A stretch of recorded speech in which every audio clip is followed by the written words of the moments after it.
नमस्कार। आज की कहानी है गंवार बहू। आज मोनिका 2 महीने की बीमारी की छुट्टी के बाद पहली बार ऑफिस जा रही थी। मोनिका की देवरानी वंदना ने अपने हाथों से मोनिका के लिए टिफिन तैयार किया था। वे किचन से बाहर आते हुए बोली, भाभी आपका टिफिन। और मोनिका के करीब पहुंची तो मोनिका उसे गले लगा लिया। मोनिका की आंखों से आंसुओं की झड़ी लग गई। उसे के मानस पटल पर अतीत की याद किसी चलचित्र की भांति अंकित होने लगी। छोटे से गांव से माया नगरी बंबई के पोश इलाके में बहू बनकर आने वाली वंदना के लिए अपनी ससुराल की राह पहले दिन से ही बहुत कठिन बन गई थी। शादी के बाद अपनी इकलौती जेठानी के पैर छूने के लिए झुकी तो मोनिका पीछे हटते हुए बोली, ओह व्हाट इज दिस, ये किस जमाने में जी रही है। गंवार कहीं की, आजकल कोई पैर छूता है क्या? हाईटेक युग है, हाय हेलो हग करने का जमाना है। लगता है ये लड़की एजुकेट भी नहीं है। फिर तो भाभी से गले मिल लो वंदना, अजीत ने हंसते हुए कहा। वंदना आगे बढ़ी तो मोनिका ने नाक सिकुड़ते हुए कहा, बस बस दूर से ही नमस्कार कर दो, मैं मान लूंगी। वंदना दोनों हाथ जोड़कर नमस्कार कर आगे बढ़ गई थी। शादी के पहले दिन से ही जेठानी मोनिका का पारा 7वें आसमान पे चढ़ा हुआ था। हाईटेक सिटी मुंबई की गलियों में बचपन बिताने वाली मोनिका को किसी ठेठ गांव की लड़की बतौर अपनी देवरानी कतई पसंद नहीं थी। मोनिका ने अपने देवर अजीत की शादी कर अपने मामा की इकलौती बेटी लेवलिना से करवाने के लिए बहुत हाथ पैर मारे थे, परंतु अजीत ने उसे की एक ने सुनी थी। लवलीना मॉडलिंग करती थी और शहर के स्थानीय फैशन शो में नियमित रूप से शरीक होती थी। फैशन शो के लिए भी वह देश के अन्य शहरों में अक्सर जाती थी। लवलीना का ताल्लुक हाई फाई सोसाइटी से था। जू स्कीम इलाके में स्टार बेटी बेटियों के साथ स्वस्थ जीवन का लुत्फ उठाने वाली लवलीना फिल्मों में भी अपना नसीब आजमाना जा रही थी। मोनिका किटी पार्टियों, शॉपिंग व पिकनिक की जबरदस्त शौकीन थी। वह चाहती थी कि उसे के परिवार में ऐसी ही कोई मॉडर्न लड़की आए ताकि जेठानी देवरानी में बेहतर तालमेल बना रहे।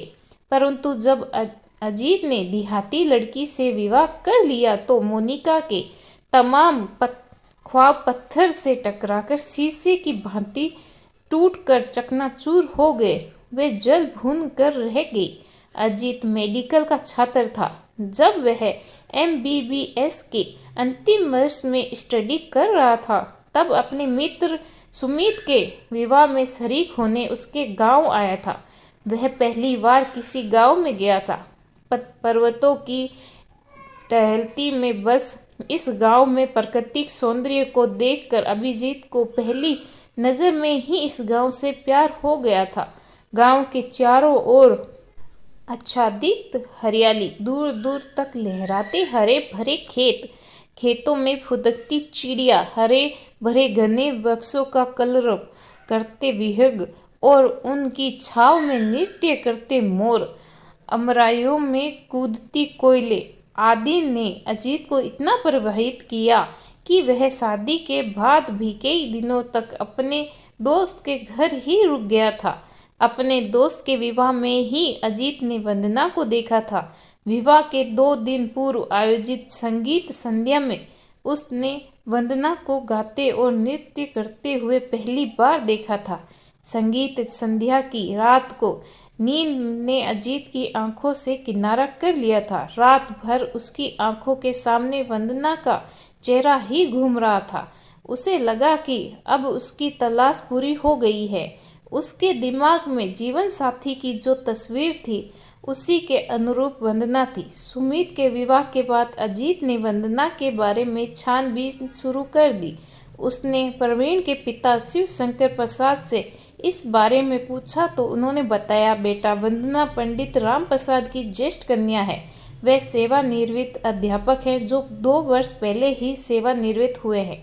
घर की गरीबी के कारण वंदना ने कक्षा 10वीं उत्तीर्ण कर स्कूल को अलविदा कह दिया। वंदना मेरी गोद में खेली है। लड़की बहुत संस्कारित, सुशील और बुद्धिमान है। वंदना की आवाज़ बहुत ही मीठी व सुरीली है। वे बहुत अच्छा गाती है। प्रवीण के विवाह में संगीत संध्या में तुमने वंदना के गीत सुने होंगे। अजीत, एक बात मैं तुम्हें ये भी बता देना चाहूँगा कि वंदना के विवाह की चिंता ने राम प्रसाद की नींद हराम कर दी है।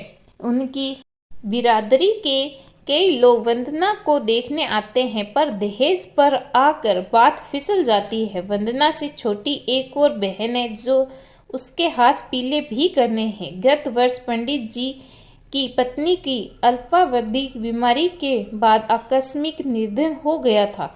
उन्होंने इलाज में पैसे पानी की तरह बहाए, पर उसे बचा नहीं सके। पंडित जी की पत्नी का निधन क्या हुआ, इस परिवार की रीढ़ ही टूट गई। शिव शंकर प्रसाद ने अजीत के कंधे पर हाथ रखते हुए कहा, बेटे अजीत, पंडित जी मेरे बहुत अच्छे मित्र हैं। उनकी दोनों बेटियां सुंदर है, सुशील और सुसंस्कारित है। अगर वंदना तुम्हें पसंद है और उससे अपनाना जीवन साथी बनाने चाहते हो तो मुझे पंडित जी से बात करने में प्रसन्नता होगी। शिव शंकर प्रसाद की बातों से अजीत के मन में लड्डू फूट रहे थे। वह जल्द से जल्द मुंबई जाकर इस संबंध में अपने माता पिता से बात करना चाहता था। शिव शंकर ने अल्प विराम के बाद कहा, बेटा, कोई निर्णय लेने से पहले अपने माता पिता से एक बार बात जरूर कर लेना। हो सके तो उन्हें एक बार यहाँ लेकर आ जाना। जरूर अंकल, मैं कोई निर्णय लेने से पूर्व माता पिता से बात जरूर करूँगा और मुझे पूरा विश्वास है कि मेरी पसंद ही मेरे माता पिता की पसंद होगी। अंकल, वंदना तो मुझे पहली नज़र में ही पसंद आ गई है। मैं ऐसी ही लड़की को अपना जीवन संगिनी बनाना चाहता हूँ, जिसका मन स्वच्छ कांच की तरह पारदर्शक हो, जिसके आर पार सहज देखा जा सके। वंदना का मन ताल के स्वच्छ जल की तरह निर्मल था, जिसके भीतर सहजता से झांककर तले को देखा जा सकता है। अंकल, सुमित के विवाह के दौरान हमारी कई बार मुलाकात हो चुकी है। मैं कल ही मुंबई जाकर आप चाहें तो वंदना के पापा से बात कर सकते हैं। अजीत उत्साहित होकर बोल रहा है, ठीक है, मैं कल ही पंडित जी से बात कर लेता हूँ। शिव शंकर ने कहा। अजीत ने मुंबई पहुंचकर जब अपने मम्मी पापा और भैया भाभी से इस बारे में बात की तो मोनिका भाभी क्रोधित हो गई। उन्होंने नाराजगी व्यक्त करते हुए कहा, अरे अजीत, मैंने तो लवलीना से तुम्हारे लिए बात कर रखी है। मुंबई जैसे शहर में गांव की अशिक्षित और गंवार लड़की लाकर समाज में हमारी नाक कटवाओगे क्या? अरे भाभी, मैंने आपसे पहले ही कह दिया था ना कि मुझे लवलीना पसंद नहीं है। मेरी और उसकी सोच में जमीन आसमान का अंतर है। भाभी, मैं सीधा साधा लड़का हूँ, जबकि लवलीना हाई फाई।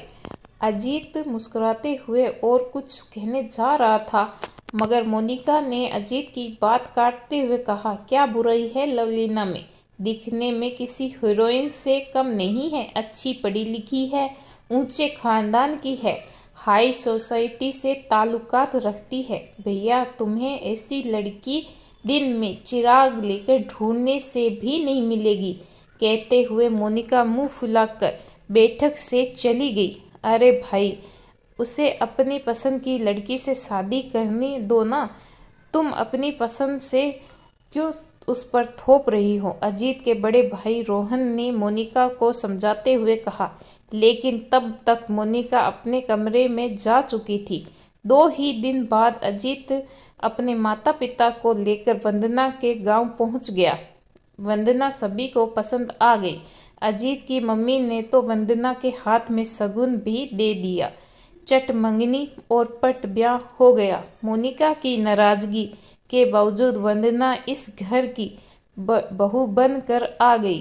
वंदना को विवाह के पहले दिन से ही अपनी जेठानी मोनिका की नाराजगी का शिकार होना पड़ रहा था। वे बात बात पर वंदना पर ताने कसती थी, लेकिन वंदना ने मानो विनम्रता का चोगा पहन लिया हो। वह मोनिका के तानों पर चू तक न करती, चुपचाप सहन करती रहती। वंदना जानती थी कि शब्द से शब्द बढ़ता है, सो उसके लिए इस वक्त खामोश रहना ही उचित है। उसे विश्वास था कि समय सदैव एक समान नहीं रहता, ये परिवर्तनशील है। एक दिन उसका भी वक्त बदलेगा। समय बीत रहा था। मोनिका एक सरकारी बैंक में नौकरी करती थी, सो वह हमेशा अपना टिफ़िन खुद बनाकर सुबह 9 बजे अपनी स्कूटी से बैंक चली जाती थी और शाम को 5 बजे के आसपास लौटती थी। वंदना से मोनिका का कदर नाराज थी कि उसे के हाथ की चाय तक नहीं पीती थी। मोनिका के बैंक जाने के बाद ही वंदना का किचन में प्रवेश होता था। वंदना के सास ससुर मोनिका के तेज तर्रार स्वभाव से भली भांति परिचित थे, सो वे हमेशा खामोश ही रहते थे। सब कुछ ठीक चल रहा था, पर किसी को क्या पता था कि कोई अनहोनी उनके दरवाजे पर जल्दी ही दस्तक देने वाली है। एक दिन शाम को बैंक से लौटते वक्त किसी टेम्पो ने मोनिका की स्कूटी को पीछे से जोर से टक्कर मार दी। मोनिका ने हेलमेट पहना हुआ था, इसीलिए उसके सिर पर चोट नहीं आई, मगर उसके दाएं हाथ और बाएं पैर पर गहरी चोट आई थी। किसी भले व्यक्ति ने उसकी कार से मोनिका को नज़दीक के अस्पताल में पहुंचाया था। अस्पताल से फ़ोन आते ही अजीत और वंदना तुरंत अस्पताल पहुंचे। मोनिका के पति रोहन ऑफिस के काम से भोपाल गए हुए थे। अजीत ने देखा कि मोनिका आईसीयू में है। डॉक्टर ने बताया कि वह अभी बेहोशी की अवस्था में है, कुछ देर में उन्हें होश आ जाएगा। हेलमेट की वजह से उनके सिर में कोई चोट नहीं आई, मगर वह घबरा कर बेहोश हो गई है। उसके हाथ और पैर में गहरी चोट लगी है, फ्रैक्चर भी हो सकता है। एक्सरे रिपोर्ट आने के बाद पता चल जाएगा। कुछ ही देर में मोनिका होश में आ गई। डॉक्टर ने अजीत को इशारे से बुलाया। अजीत ने मोनिका को बताया कि वह बिल्कुल न घबराए, उनके हाथ और पैर में ही चोट लगी है, सिर में कहीं चोट नहीं आई। एक्सरे से मालूम पड़ जाएगा कि फ्रैक्चर है या नहीं। कुछ ही देर बाद डॉक्टर ने एक्सरे देखकर अजीत को बताया कि मोनिका के दाएं हाथ और पैर में फ्रैक्चर है। उन्हें करीब 1 सप्ताह अस्पताल में रहना पड़ेगा। अजीत ने फ़ोन द्वारा रोहन को घटना की जानकारी दे दी। करीब 2 सप्ताह के बाद मोनिका को अस्पताल से छुट्टी मिली। अजीत और वंदना के साथ मोनिका घर पर आई। घर के दरवाजे पर मोनिका को रोककर वंदना ने कहा, भाभी, अब तुम अपने लिए पानी का गिलास तक नहीं भरोगी। डॉक्टर ने वैसे भी आपको पूरे 2 महीने आराम करने की सलाह दी है, फिर आपके हाथ और पैर का प्लास्टर चढ़ा है, सो आपको अब आराम ही की सख्त ज़रूरत है। आज से आप कोई भी और किसी प्रकार का काम करने के लिए कहने में कोई संकोच नहीं करोगी। ऐसा मुझसे वादा करो, तभी आपको मैं इस घर के अंदर आने दूंगी। ये कहने के बाद ही वंदना के बीच दरवाजे पर खड़ी हो गई। मोनिका की आंखों में से आंसू छलक पड़े। उसने वंदना को एक हाथ से अपनी ओर खींचते हुए उसका माथा चूम लिया और रूठे कंधे से बोली, वंदना, मुझे माफ़ कर देना। मैंने तुम्हें न जाने क्या क्या कहा और तुम्हें बेवजह परेशान भी किया। तुम पिछले 2 सप्ताह से सब कुछ भूलाकर मेरी सेवा में समर्पित हो गई।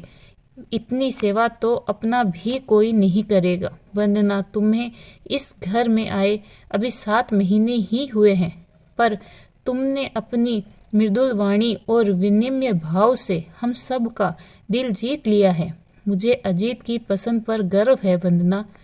तुम्हारे बर्ताव से एक बात मेरी समझ आ गई कि गांव की लड़की अशिक्षित हो सकती है, मगर असंस्कारित नहीं। तुम पारिवारिक एटिकेट की जीती जागती मूर्त हो। वंदना, प्लीज़ पहले तुम मुझे माफ़ कर दो, तो ही मैं घर में प्रवेश करूंगी। भाभी, आप बड़ी बहन के समान हैं। जिससे अपनी छोटी बहन को डांटने और फटकारने का हक तो है ना। फिर भला मुझे बुरा क्यों लगेगा? आप माफ़ी की बात कर रही हो कि मुझे शर्मिंदा न करो, ये तो आपका विनय है भाभी। कहते हुए वंदना ने अपनी जेठानी को बाहों में भर लिया। अरे भाई, देवरानी और जेठानी की डायलॉग बाजी खत्म हो गई हो तो अंदर चलें क्या? मुझे और अजीत को जोर से भूख लगी है। दरवाजे के बाहर खड़े रोहन ने अजीत की ओर देखते हुए मुस्कुराते हुए कहा, हाँ हाँ भाई साहब, खत्म ही हो गई हमारी डायलॉग बाजी। अब सब भीतर आइए, मैं भाभी को अपने कमरे में बिठाकर आप सभी के लिए चाय नाश्ता बनाती हूँ। कहते हुए वंदना अपने दोनों हाथ मोनिका की तरफ बढ़ा दिए, जिन्हें उसने कस कर पकड़ लिया और धीरे धीरे वंदना का सहारा लेते अपने कमरे की ओर बढ़ने लगी। अरे भाभी, आप कहाँ खोई हो? अब तो मेरा हाथ छोड़ देना। आपने कब से इसे कस कर पकड़ रखा है? आपको बैंक जाने में देर हो रही है, वंदना ने कहा। ओह सॉरी वंदना, मैं तो अतीत में पहुंच गई थी। कहते हुए मोनिका ने वंदना के हाथ से टिफिन लिया और अपने पति रोहन के साथ धीरे धीरे सीढ़ियों से उतरने लगी।